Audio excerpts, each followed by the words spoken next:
All right, everybody, welcome to Math with Grace. Today we're going to be going through Algebra 2, Book 9, Lessons 1 through 5. Lesson 1 begins on page 2, and it's titled Conic Sections and Analytic Geometry, Ellipses. So we've learned about parabolas, and we have learned about circles. Now we're talking about ellipse. So it says here the intersection of a cone and a plane, right? That is neither parallel to the surface. So remember, that's how we did a parabola when the plane was parallel to the surface, nor perpendicular to the axis, which is the dotted line. So it's not perpendicular, that gave us a circle. It creates an ellipse. And just as a note, I will probably call it an eclipse because I make that mistake quite a bit. We're just going to move forward. If you hear it, I'm talking about an ellipse, okay? This is the geometric definition of an ellipse. An ellipse is a set of points in a plane such that the sum of the distance from two fixed points to any point on the ellipse is a constant number. Each ellipse has two axes of symmetry, okay? Remember, it's like a squished circle. The longer axis is the major axis, the shorter the minor. The two foci, which are a c amount of distance from the center, although this section of the book isn't going to actually focus on the foci at all, but they're always on the major axis. Vertices are the 2 points where the major axis intersects the ellipse. Okay, so the major vertices in this particular drawing, right, are here. It's the longer side, and it's where the ellipse crosses the x-axis. And it is a distance from the center. So a comma 0 this way, negative a comma 0 that way. Covertices are the 2 points where the minor axis intersects the ellipse. So the minor axis on this one are these points, right? They're both b distance from the center. Now, up here, the bottom tells you how they derived the formula from the distance formula. Here, the algebraic equation for an ellipse says the standard equation for an ellipse centered at the origin and with a greater than b greater than 0 are as such, okay? The horizontal, remember, that's this way for the major axis, and the vertical would be this way for the major axis. How you can recognize that is a is always going to be the bigger of the two denominators, okay? Whichever denominator is the biggest one, it's labeled a, okay, or a squared. So if the a squared, the bigger number, is under the x, we're going to have a horizontal ellipse. If the a squared, the bigger number, is under the y, then it will be a vertical, okay? And it says here the variable with the largest denominator, well, like I just said, in the equation indicates the direction of the longest axis. So let's take a look at these examples here. It says graph the ellipse defined by the equation x squared over 4 plus y squared over 16 equals 1. So 16 is the larger number. That tells me the y is my major axis, okay? Ellipses are pretty easy to graph, all right? So to figure out our a, we know that a squared equals 16, okay? So a must be 4, right? The square root of 16 is 4. So we know, since our y is our major axis, that we're going to go up 4 and we're going to go down 4. So those points are at 0, 4 and 0, negative 4. My b squared is equal to 4, so b is equal to 2. So I know that on my minor axis, I'm going to go over 2, and I'm going to go this way 2 and put a dot, and then you just fill in with a circle, or not a circle, but a curved line, okay? Looking at example 2, it says write an equation for an ellipse centered at the origin with a vertex major axis at 9, 0 and a co-vertex or minor axis at 0, 3. The fact that the major axis point, it has an x value and a 0 for y, tells me that it is a horizontal, okay, horizontal ellipse, and that my a equals 9. All right, if a equals 9, then b is going to equal 3. And so then we just square those numbers. The a goes under the x squared, the 9 under the y squared, or the b under the y squared, and it's equal to 1.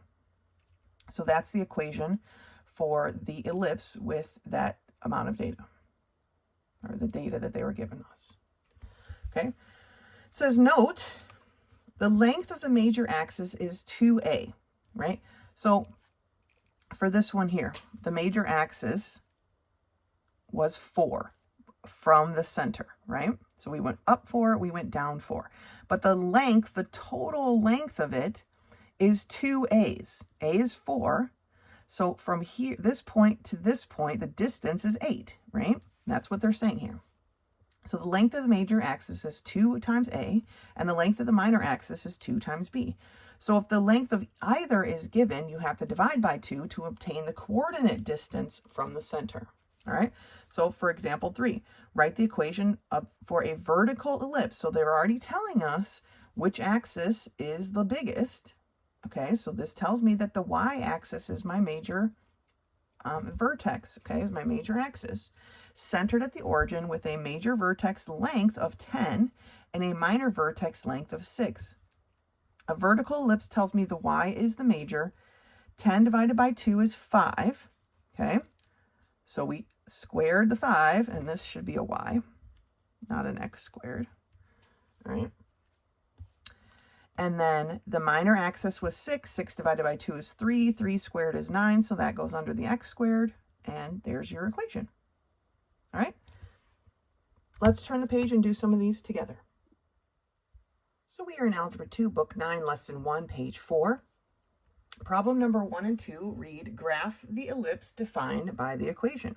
Okay? So x squared over 16 plus y squared over 4 equals 1. This is an equation of an ellipse. The x is my major axis, so this is a horizontal one, right?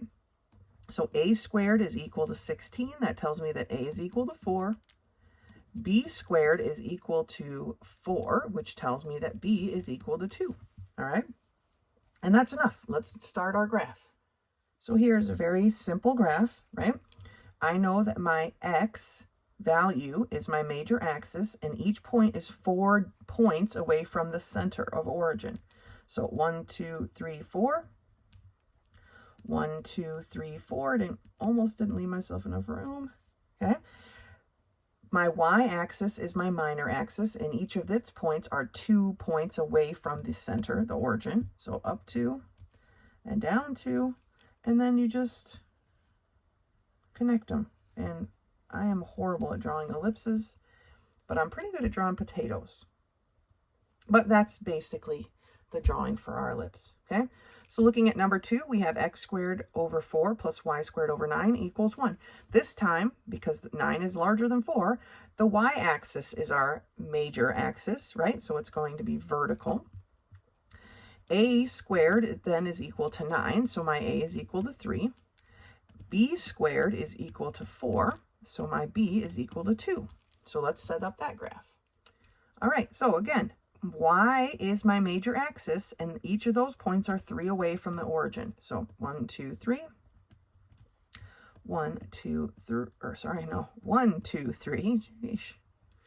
And then x is my minor axis, and each of its points are 2 away from the center. So positive 2, negative 2. And again, we draw a potato.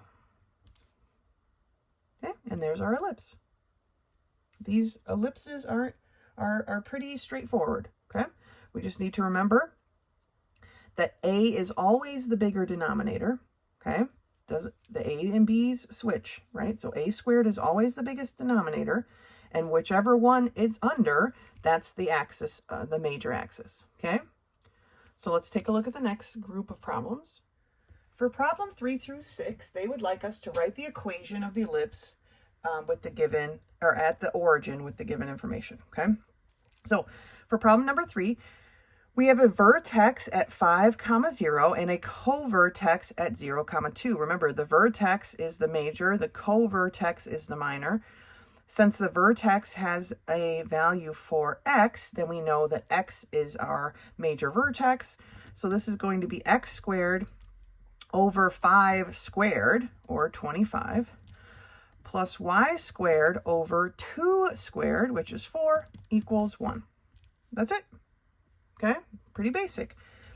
For number 4, it says the vertex major axis is 8 and the minor equals 4. Now, what they're talking about here, though they're not super specific about it, is the lengths. These are the lengths. So the vertical major axis, vertical tells me that the y is in charge, right? So 2a is equal to 8, so a is equal to 4.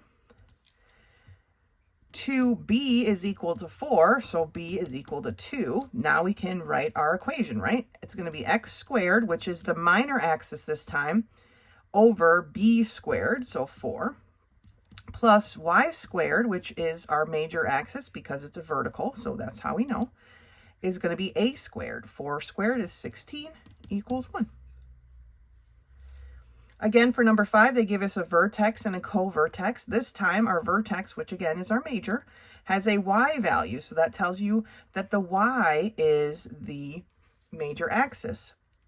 So I have x squared over the minor, the covertex of 4, the quantity squared, right? So 16, plus y squared over 8 squared, or 64, equal to 1.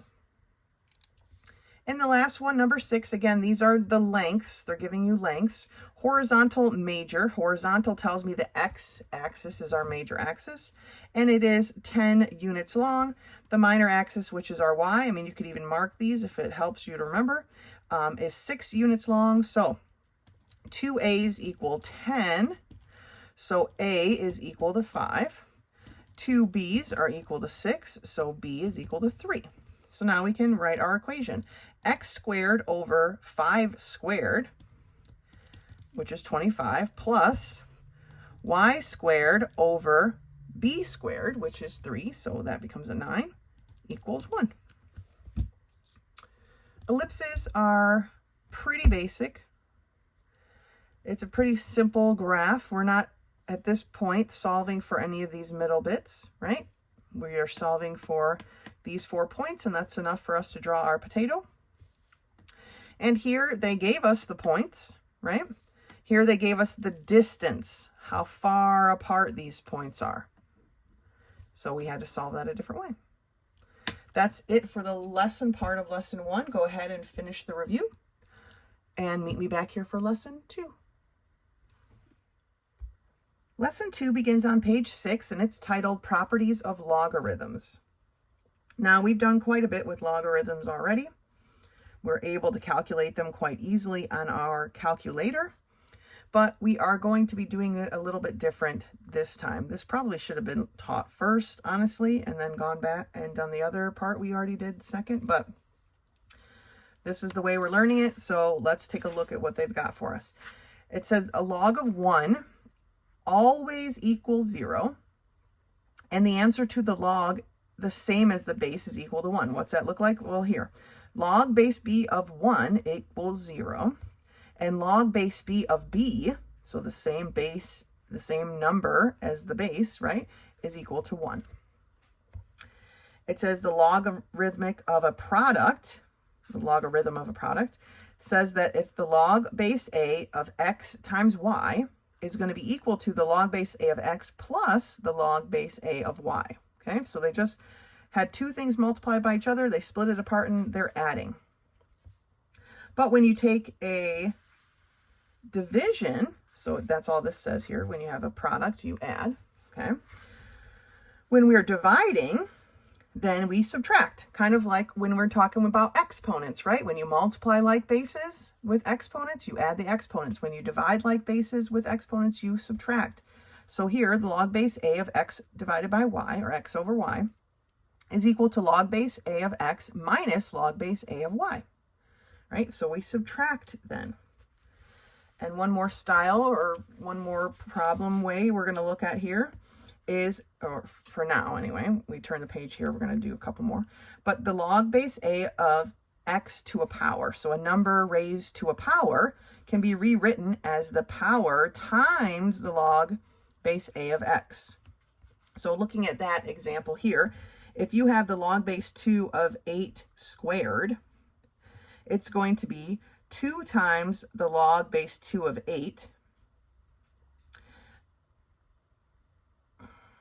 So the log base 2 of, sorry, I just got thrown apart here. The log base 2 of 8 is 3. They've got them in a different order. And 2 times that would be 6, which is the answer because 8 squared is 64, right? So log base 2 of 64 is 6, which is how they show it here. So this is kind of disassembling the way that we've already kind of looked at using. That's why I said this probably would have been better to go first, but I didn't design this curriculum, so here we go. So for example 1, it says assume that log of 2 is 0.3010. If you put log 2 in your calculator, that's what you would get. And that log of 3 is 0.4771. Same thing, you would calculate that. But the work that we're doing today is without calculator, okay? The work that we're doing for this lesson is without a calculator. And so I do expect to see your work. If I see just an answer, then I'm going to know you used a calculator to solve the log. Now, you can use a calculator to add these things here, but I need to see some work, okay? That you did the work the way we learned how to do it here, okay? And yes, you might be thinking, well, this is so much easier if you just do it on the calculator. We've already learned that, and yes, it probably is, but we are learning a different method. And so I want to see the work, and I want you to do the problems as we are taught them in this lesson, okay? So the log of 6, okay? The log of 6 is the same thing, is equal to the log of 2 times 3, right? Those are the prime factors of 6. And it's the data that they gave us. So the log of 2 times 3, yes, is the same as the log of 2 plus the log of 3. And then we can substitute the decimal values they gave us, and then we add those together. So for the log of 9, the log of 9 is equal to the log of 3 squared, right? 9 is 3 squared. We can then move the exponent to the front. So 2 times the log of 3, 2 times the decimal value for the log of 3 gives us the log of 9. What about the log of 4 divided by 3? Well, the log of 4 divided by 3 is the same as the log of 4 minus the log of 3. The log of 4 is actually the log of 2 squared. So we can change that to 2 log of 2 minus log of 3. We substitute in the decimal values and solve. And the final example here is the log of 20. Well, the log of 20 is the log of 2 times the log of 10. Log of 2, so we would change that to log of 2 plus log of 10. Log of 10, because it's log base 10 of 10, is 1, right? Because we just talked about that here.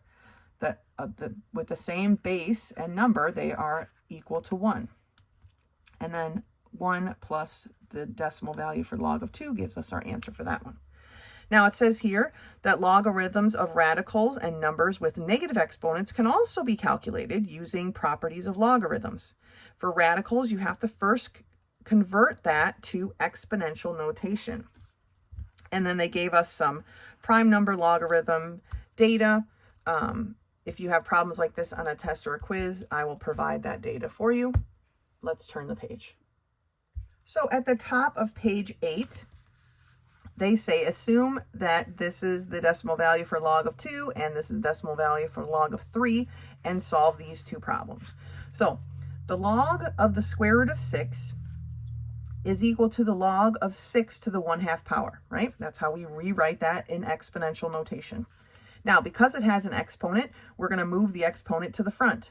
So it's 1/2 times the log of 6, or 1/2 times the log of 2 times 3, or 1/2, you see, we just keep breaking it apart, 1/2 times the log of 2 plus the log of 3, the quantity, okay? Don't forget, this has to be distributed, but we'll add them together first. So 1/2 times the quantity of the two decimal equivalents, and then solve, right? So square roots, radicals, right? We're going to change it to exponential form. What about fractions like this? Well, our log to the 1/8 is the same as the log, they left out the log part, to the 1 over 2 to the 3rd power. Well, if we make that a negative exponent, it becomes log of 2 to the -3 power. Because it's a exponential notation, right? We can pull that -3 out to the front. So now we have -3 times the log of 2. The decimal equivalent of log of 2 times the -3 gives us our answer. All right? So let's do this chunk of problems together. So we're in Algebra 2, Book 9, Lesson 2, page 8, but we're also going to need this little chart here from page 7, so I'm just going to leave that right up there. So they want us to solve for problem number 1 is the log of 8, okay? Well, we can rewrite that as the log of 2 to the 3rd power, right? We try to get this down to its prime factors, 2 to the 3rd power. Since we have an exponent, we can move it to the front. So we have 3 times the log of 2, or 3 times the log of 2 is 0.3010, 0.3010. So now you can get your calculator out for that. And we have 3 times 0.3010, and that's going to equal 0.903. Most of these need to be rounded to the 4th decimal, to 4 decimals, okay? Number 2 is the log of 12. Again, what are the prime factors? Well, it's going to be the log, just starting to get there, right, of 4 times 3, or the log of 2 squared times 3, all right? Now we can split it apart. So the log of 2 squared plus the log of 3. This exponent comes out front. So 2 times the log of 2 plus the log of 3, all right? Or 2 times 0.3010 plus, what is the log of 3 here? 0.4771. All right, so 2 times 0.3010 equals plus, oh, I put minus, nope, delete, plus 0.4771 equals, so 1.0791, 4 decimal places, okay? Looking at number 3, the log of 100. Let's get this down to an exponential form, right? This is the same as the log of 10 squared. Now that's not a prime factor, but this is something that helps us because we know the log base 10 of 10 is 1. So this becomes, we move our exponent out front, 2 times the log of 10, which we know is a 1. So our answer is 2, which makes sense, right? Because 10 squared is 100. All right. Number 4, we have the log of 5/3. That's going to be the same as the log of 5 minus the log of 3. So the log of 5 is here. They kind of go in order, but then they don't. It's kind of weird. So the log of 5 is 0.6990 minus the log of 3, which is 0.4771. I will use my calculator for that. 0.6990 minus 0.4771 is 0.2219 for number 4. All right, let's take a look at the next set. All right, for the next set, I'm just going to slide this under here so we can have those front and center.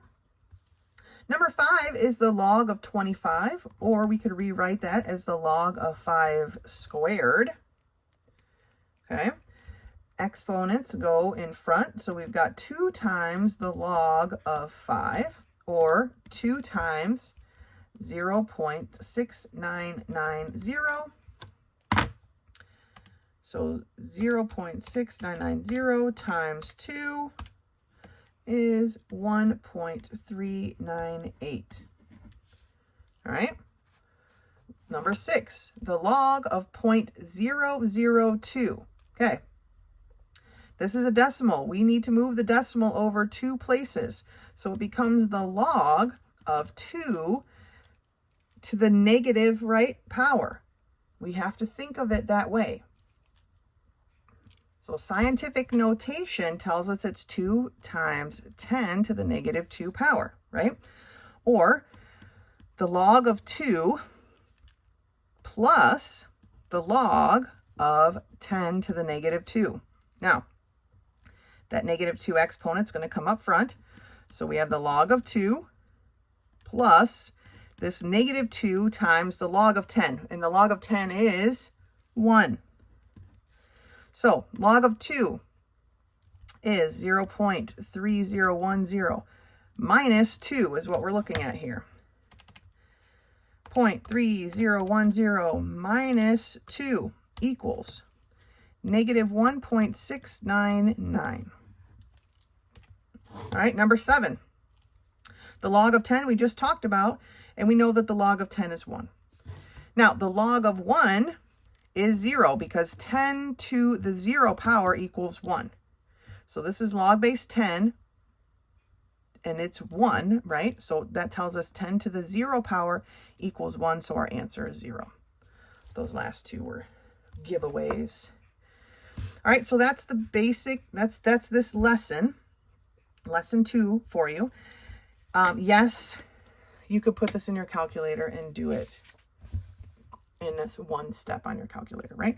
But we're trying to take a look at the properties of logarithms and how they can be taken apart and rewritten and still figure out the answer, okay? That's it for lesson 2. Go ahead and finish the review section and meet me back here for lesson 3. Lesson 3 begins on page 10, and it's titled Area of Triangles. Now you might be thinking, oh, piece of cake, I know how to find the area of a triangle, right? Because the standard formula for the area of a triangle is area equals 1/2 base times height, right? Base times the height times 1/2. But we don't always know the height of a triangle. So if we have an angle and the two sides, the two adjacent sides, are known, we can substitute the sine of that angle for the height, because remember, the sine of angle A is opposite over hypotenuse. This little triangle right here that includes angle A, right? This is a right angle here. The hypotenuse is C. So the the sine of angle A is opposite over hypotenuse, or the sine of A is equal to H over C. If we solve that for H, we would have to multiply C by both sides. So the height is equal to C, the letter C, times the sine of A. Now we can substitute that into our original formula so that we get the area of the triangle is 1/2 the base times C, or B times C, times the sine of A. Okay, so this is how they label these triangles. This is how you need to think about them. Angle A is opposite side A. Angles are always capital letters. The sides are lowercase. Angle C is opposite angle C is opposite side C. Angle B is opposite side B. Okay, so the formula for this area of a triangle can be used whenever two sides and the included angle of the triangle are known. Side, angle, side.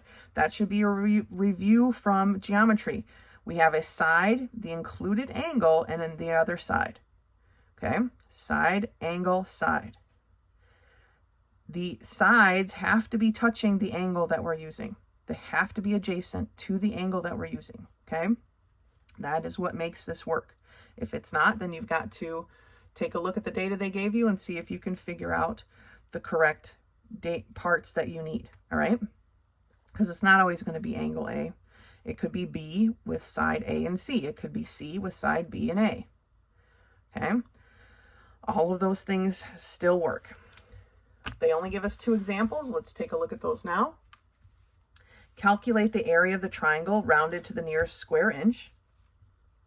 So using the formula that they gave us, because we don't have enough information here for sure, tells us the area is equal to 1/2 side B times side C. Now these aren't labeled B and C, and it really does not matter which order, because when we multiply, remember that is the commutative property. It doesn't matter what order you multiply in.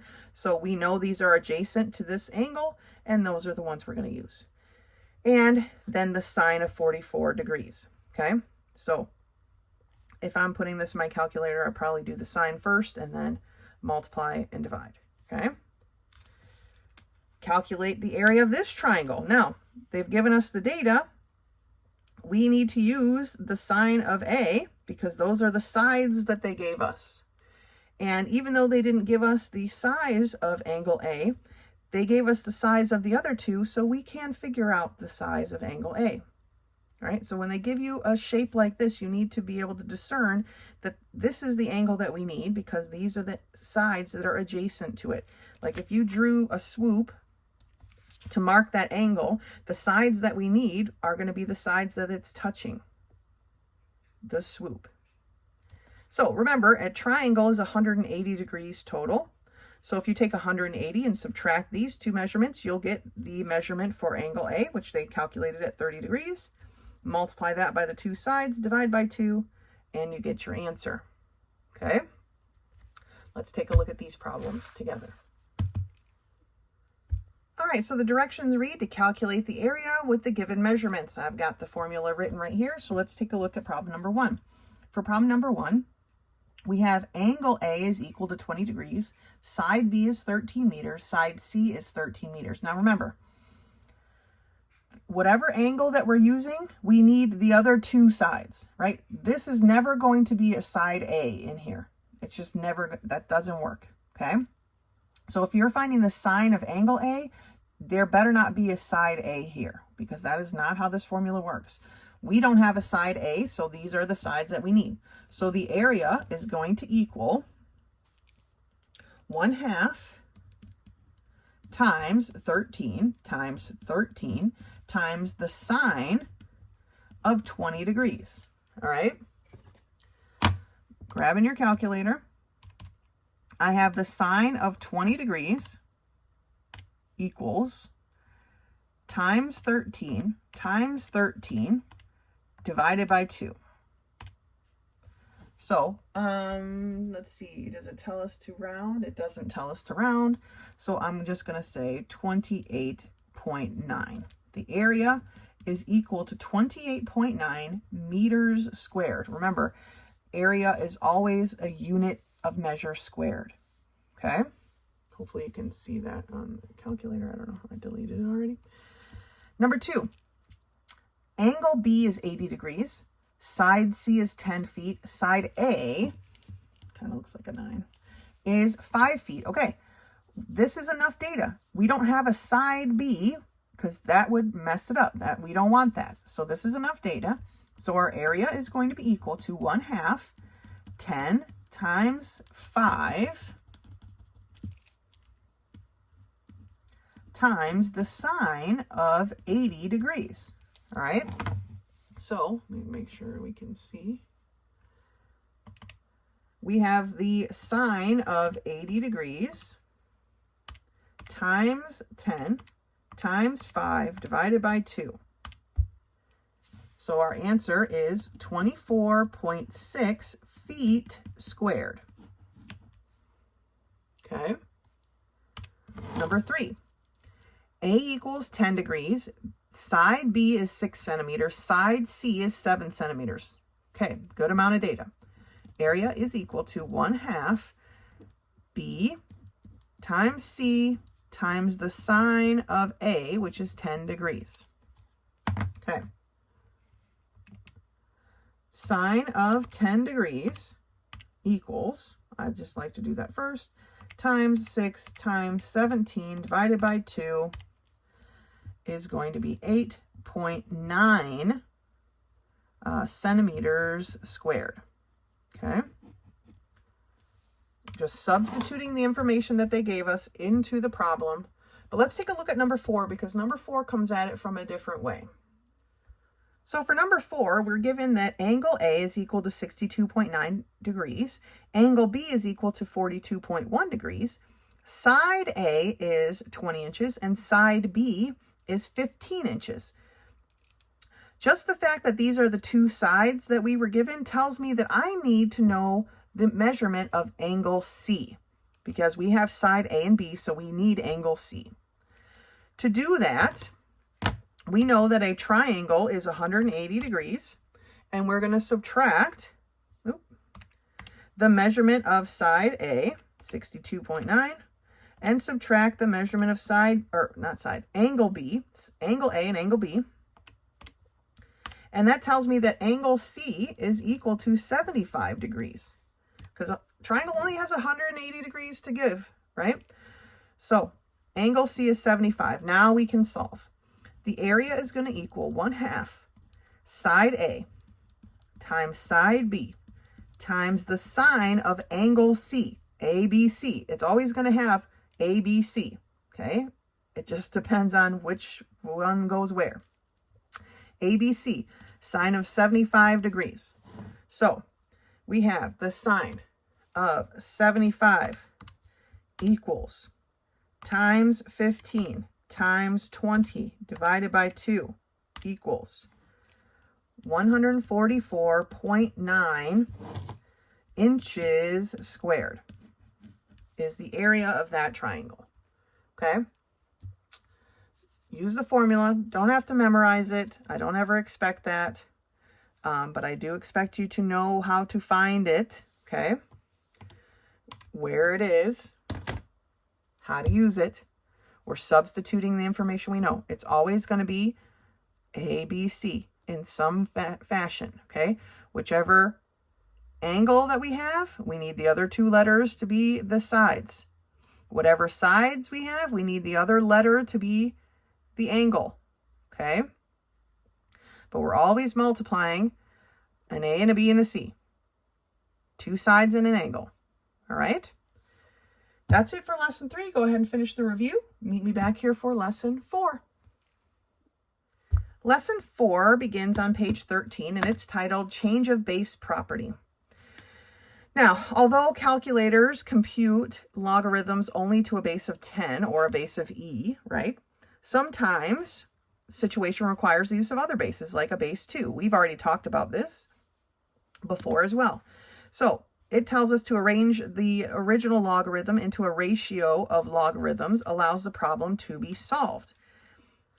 We're going to take the log of the argument and divide it by the log of the base. Okay?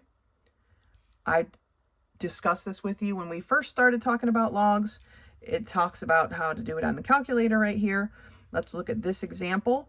Log base 2 of 12. You're going to take the log of 12 divided by the log of 2, and that's your answer. Okay? Now, example 1 here in the book has a slight miscalculation, but it's going to be the log of 19, and they keep writing base 10, but we don't need to worry about that so much.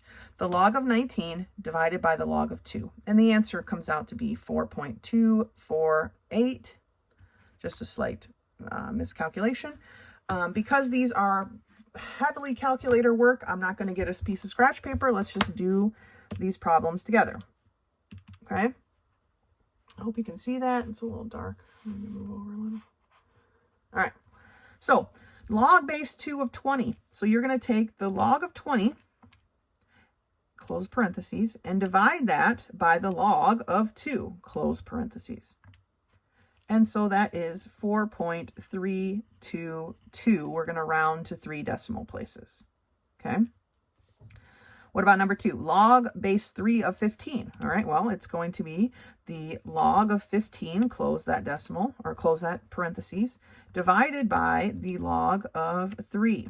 Make sure you're closing the parentheses. It does change the problem if you don't, okay? And that is equal to 2.465. Rounding this 4 based on that 9 gives me a 5, all right? Number 3. Log base 2 of 0.5. Well, that's going to be the log of 0.5, close parentheses, divided by the log of 2, close parentheses, and that equals a -1. For number 4, we have the log base 7 of 7. I'm not even putting this in the calculator. What happens if we have a log with the same base as the argument? They're the same number. Remember, it's just going to be a 1. Okay? Log base 5 of 3. So we take the log of the argument, which is a 3, divided by the log of the base, which is a 5. Make sure you close those parentheses. Equals 0.623. We're rounding this 2 based on that 6, so it becomes a 3. And last one, log base 2 of 36. Well, it's going to be the log of 36, close parentheses, divided by the log of 2, close parentheses, equals 5.1. So 69, we're rounding a 9 based on a 9, so that becomes a 10, which makes this a 7, so 70. We show the 0 to show that we rounded to that third spot, but it made us bump up all the way to here. So 5.170. And that's it. This section 4, calculator. Use your calculator. Section 2, you better show your work. Okay, I want to see the breakdown because we're talking about the properties of logarithms. I want to see the breakdown. So you need to show your work. Lesson 4, work, calculator. Okay, and you know to check on the quizzes, it tells you what lesson the work is from, so you'll know what to do and where. But that's it for lesson 4. It's pretty straightforward. This is work we've actually done before this, okay? So, or at least I've explained it before this. And so now the book is actually catching up to that, all right? So that's lesson 4. Finish the review. Lesson 5 is quiz 1. As always, if you have any questions or need help with a problem, do not hesitate to contact me. Otherwise, until next time.